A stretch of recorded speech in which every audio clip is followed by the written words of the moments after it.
Hello. जी सत साहिब जी, कैसे हो? बस जी बढ़िया, दया मालिक की।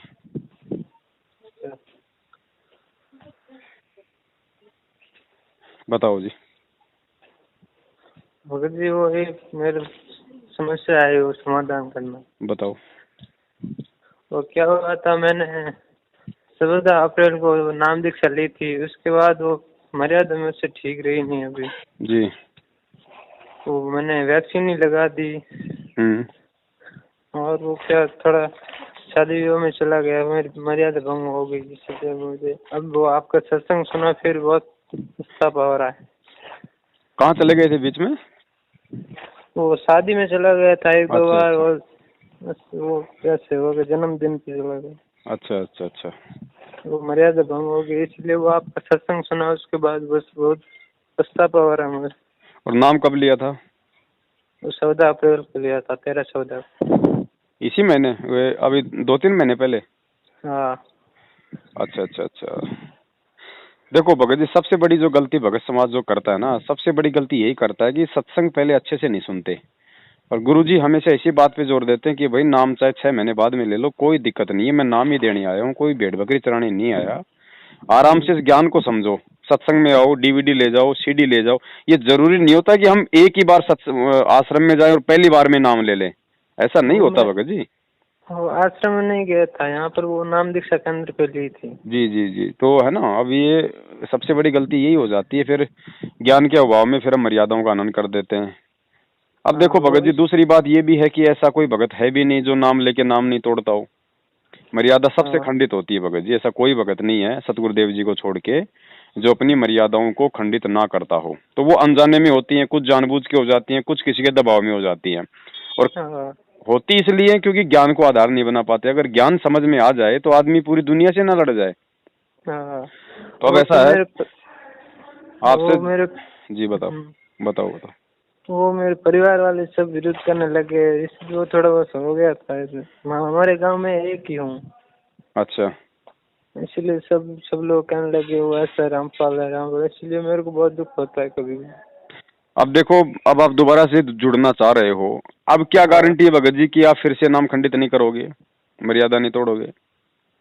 अब भी वो आपका तो वही परिवार है, वो भी उतना ही विरोध करेंगे, गांव वाले भी वैसे ही कहेंगे, तो फिर अब कैसे करोगे?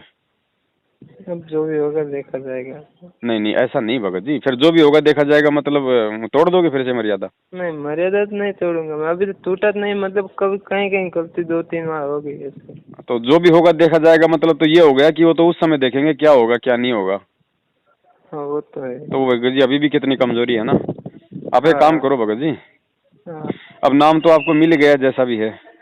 हाँ। अब परमात्मा कहते हैं कि आड़ी जो होता है ना, किसान, हम्म, वो खेत में जब बीज डालता है तो बीज चाहे उल्टा गिरो चाहे सीधा गिरो, बीज जामता है। हम्म, तो ऐसे ही परमात्मा का नाम है भगत जी, इसको मर्यादा में रह के जाप करोगे तो भी अपना काम करेगा, ना मर्यादा में रह के जाप करोगे तो भी अपना काम करेगा। अंतर इतना है कि मर्यादा में रहोगे तो ये मोक्ष में काउंट होगा, ठीक हाँ, है, और मर्यादा में नहीं रहोगे हम्म, तो भाई यहाँ के जो भी सुख हैं जैसा भी है भगत जी वो आपको मिलते रहेंगे, लेकिन साथ में मर्यादा टूट जाने से दुर्बुद्धि भी आएगी। हाँ, दुर्बुद्धि से फिर आप कोई दिन ऐसा काम कर बैठोगे, फिर या तो आपको जेल जाना पड़ेगा या फिर जीवन से हाथ धोना पड़ेगा। हाँ, समझ गए? तो हम्म, फिलहाल आप जी ऐसा करो, जो भी गलती आपने करी है अपने घर पे गुरुदेव का दोबारा से दरबार लगाओ उसी प्रकार से, और मालिक अंतर्यामी है, घर से ही परमात्मा को दंडवत प्रणाम कर लो, समय याचना कर लो। अब जैसे हम्म, आपके अंदर के भाव होंगे ना, आप क्या सोच के दोबारा से भक्ति शुरू कर रहे हो, आप कितना संघर्ष कर पाओगे नहीं कर पाओगे, ये सारी बातें परमात्मा से छुपी हुई नहीं है। तो उसी अनुसार परमात्मा आपको राहत देना शुरू करेगा, उस अगर वे उचित समझेंगे तो, हम्म, क्योंकि उससे कुछ भी छुपा हुआ नहीं है। अब मैं तो आपसे बात कर रहा हूँ, मुझे तो नहीं पता, लेकिन परमात्मा हाँ, को पता है कि दोबारा ये कब नाम तोड़ेगा, ये कब मर्यादा खंडित करेगा, मेरे शरण में रहेगा या नहीं रहेगा। हम्म। तो वो परमात्मा उसी हिसाब से फिर उस भगत को लाभ देता है। पर मेरे वो घर पे कोई दरबार नहीं है, बस मैं तो फोन पे देखता देखता तो वो दरबार लगाओ नाम घर लिया। पे, दिक्कत क्या है भगत जी? अपना जो भी बस आपका एक कमरा है, कोई भी एक साइड ऐसी हो, वहाँ गुरु जी की फोटो लगा लो। और दरबार लगाने का मतलब ये थोड़ी कि वहाँ पे कोई बहुत ज्यादा कोई वो साजो साज करना है। वो तो आज मेरे घर पे मैं दरबार लगाया था, मेरे पिताजी ने वो तस्वीर छीन ली मेरे पास। तो बताओ फिर आप कैसे भक्ति करोगे? जब आप इतना ही विरोध नहीं कर पा रहे, इतना संघर्ष नहीं कर पा रहे हो, तो फिर कैसे भक्ति करोगे? है भाई। हम्म। अब आप किसी स्कूल में जाओ और आपको वहाँ तो मेरे को जो है वो किताबें वगैरह खोस लेते हैं बच्चे, तो बताओ फिर कैसे आप वो पढ़ाई कर पाओगे जब आप इतना ही हिम्मत नहीं करोगे तो? भगत जी आप सत्संग सुनो, अभी सबसे बड़ा उपचार आपके लिए यही है बड़े भाई। जब तक गुरुजी नहीं आ जाते हैं ना, तब तक आप जी सत्संग सुनो भगत जी, और कोशिश करो मर्यादा पूरी निभाने की, संघर्ष करने की। बाकी जो नाम मिला हुआ है आप उसका जाप भी करते रहो। अगर मर्यादाएं अपनी ठीक कर लोगे तो परमात्मा का तो ऑटोमेटिक सिस्टम है भगत जी। अगर गाड़ी अगर अगर पटरी पे आ जाएगी तो हवा की तरह दौड़ेगी, और गाड़ी अगर पटरी से नीचे रहेगी तो वो कैसी क्या चलेगी वो आपको पता है। तो आप सत्संग सुनो भगत जी, अभी ज्ञान की बहुत ज्यादा वो कमी है। और जब तक भगत जी हम ज्ञान पे दृढ़ नहीं होंगे ना, भक्ति पे दृढ़ नहीं हो सकते भाई, चाहे कितनी कोशिश कर लें। तो यही उपचार है भगत जी, और कोई उपचार नहीं है फिलहाल। जो आपके अंदर जो कमियां हैं, जो आपको लगती हैं कि आप जी किस कारण से संघर्ष नहीं कर पा रहे हो, इतनी हिम्मत नहीं कर पा रहे हो, ये ज्ञान और भगवान मिलने के बाद भी उन कमियों पे ज्यादा फोकस करो, और गुरुदेव को दंडोत करके प्रणाम करके मालिक से हिम्मत मांगते हुए भगत जी आगे बढ़ो। वरना आप फिर से शुद्ध कर लोगे, और वैसे भी कोई शुद्धिकरण का कोई ऑप्शन तो है नहीं। अब आप कहाँ से नाम शुद्ध करवाओगे? आपको ये भी मालूम पड़ गया होगा अब तक तो कि ये नामदान केंद्रीय फर्जी है, गुरुजी का कोई नाम देने का आदेश ही नहीं है, तो शुद्ध कौन करवाएगा भाई? मैंने तो आपका दो सत्संग सुना था। एक वो अभी वो अवतार दिवस मनाया था ना, वो उस दिन, और एक कभी देखा, दो तीन बार देखा। चलो कोई बात नहीं, मेरी तो आपसे यही प्रार्थना है भगत जी, फिलहाल आप गुरुजी के सत्संगों को आधार बनाओ और मर्यादा निभाने की कोशिश करो। जिस दिन आपको लगे कि अब मैं तैयार हो गया, अब मैं संघर्ष कर सकता हूँ, उस दिन आप जी गुरुजी को दंडवत प्रणाम करके और परमात्मा से संकल्प कर लेना कि परमात्मा आज से पहले जो भी गलती हुई सो ही मालिक, आज के बाद ये आपका दास कोई गलती नहीं करेगा, संघर्ष करेगा। और फिर वही बात है भगत जी, अंतर्यामी है भगवान। वो सार नाम कब लेना पड़ा? सतनाम भगत जी प्रथम नाम तो आपसे उठाया नहीं जा रहा, सार नाम का क्या करोगे? सतनाम बोले तो वो होता है साथ रहते मालिक। अब वो तो बहुत दूर की बात है भगत जी, उनके बारे में तो सोचना भी फिलहाल मतलब समय की बर्बादी है। अभी आप देख लो ना, आपसे प्रथम नाम ही नहीं निभाया जा रहा, आप सार नाम की बात कर रहे हो। कोई देखा देखी का काम थोड़ी है भगत जी। वही बात है, वो गिलोल चलानी तो आती नहीं, बोल रहा भाई AK-47 कहाँ मिलेगी? वो हाथ लग गई तो फिर मारोगे बहुत सारों को, तुम भी मरोगे जैसे मैनेजमेंट वाले मार रहे हैं लोगों को, गाड़ियां निकाल के लठों से उल्टे कुकर्म करके। यानी सारनाम लेने के बाद गलती करने का मतलब है खुद की मौत। गुरुजी ने स्पष्ट कह रखा है, सारनाम मिलने के बाद अगर मर्यादा तोड़ दी, सदा सदा के लिए परमात्मा उसे रिजेक्ट कर देता है, तो खुद की मौत हो गई ना। तो आपके बड़े भाई मरे पड़े हैं सारे के सारे मैनेजमेंट वाले, खुद ही अपनी कनपट्टी में गोलियां मार रखी है सबने सारनाम लेके। तो हम तो उस आधार से कह रहे हैं भगत जी, क्यों अपनी आफत अपनी जेब में डाल रहे हो? पहले प्रथम नाम को ढंग से निभा लो भगत जी, पहले इसकी भक्ति कर लो। वो जितना भी समय होगा चलेगा, क्या देर भी लेंगे सतनाम तो भी चलेगा। क्या हो गया? मतलब अभी वो सतनाम कितना भी टाइम होगा तो भी बाद में ले सकते हैं। अरे परमात्मा धरती पे है, सबको पार करने आया है, कोई जाना चाहेगा तो। हमारे से पहले गुरुजी नहीं शरीर छोड़ने वाले, गुरुजी यही हैं धरती पे। अगर पार होने की इच्छा होगी तो पार करके ही जाएगा, भले परमात्मा को 1000 साल रहना पड़े शरीर में। अरे जो अर्जुन सर्जुन को 250 साल तक शरीर में रख सकता है, वो खुद तो अनंत युग तक रह सकता भाई। वो तो है। तो ये मत सोचो भाई, परमात्मा के बारे में ये सोचना भी गुरुजी ने कहा कि मूर्खता होगी कि भाई गुरुजी तो बूढ़े हो गए। परमात्मा कहते हैं नालायको, मेरा क्या बूढ़ा होगा, ना मैं बालक ना मैं बूढ़ा ना मैं भाट भिखारी, सुन ले रे भाई गोरखनाथ यह है उम्र हमारी। अरे परमात्मा तो 2 मिनट में ऐसे हो जाएंगे, आपके फिल्मी स्टार फेल हो जाए। समर्थ है भाई, ये कोई आम संत थोड़ी है। ये तो जब चाहे तब प्रकट हो जाए भगत जी, किसी भी रूप में प्रकट हो जाए।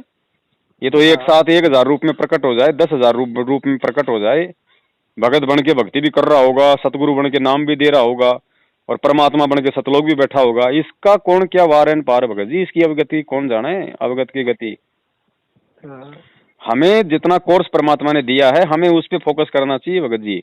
देखा देखी मत देखो कि उसको सार नाम मिल गया, उसको वो मिल गया। वो सार नाम लेके कितने कुकर्म कर रहा है वो भी तो देखो।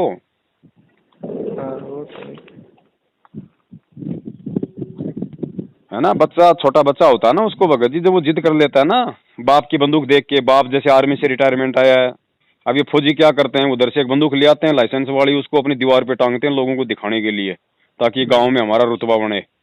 अब उसका पोता क्या करेगा, ताऊ ताऊ दे दे ना ताऊ, ताऊ वो बंदूक दे ताऊ।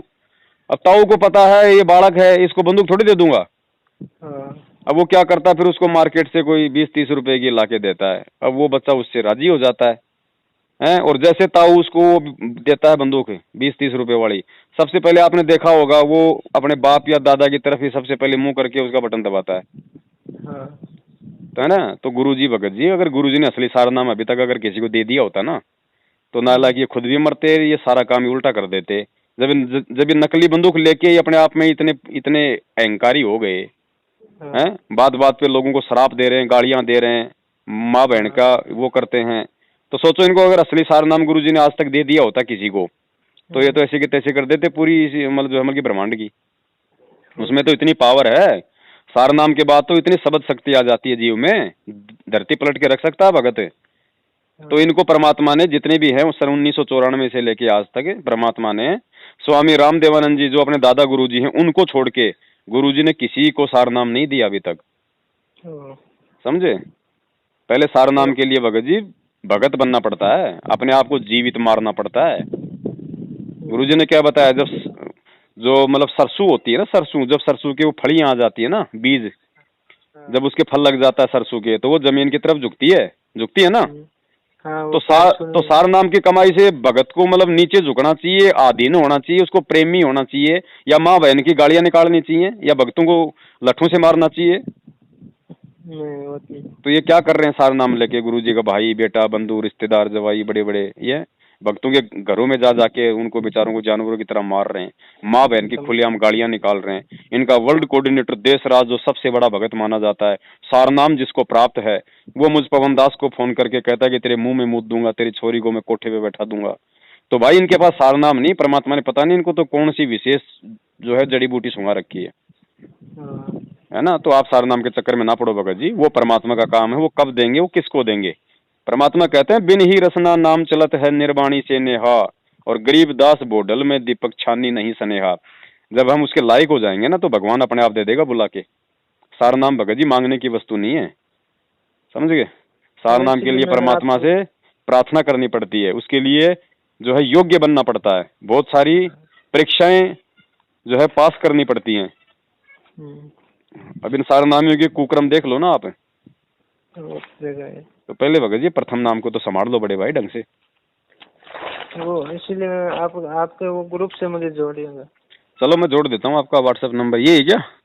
हाँ। तो मुझे सत लिख के भेज दो, इस नंबर से मैं जोड़ दूंगा आपको, ठीक है जी। हाँ सत साहिब।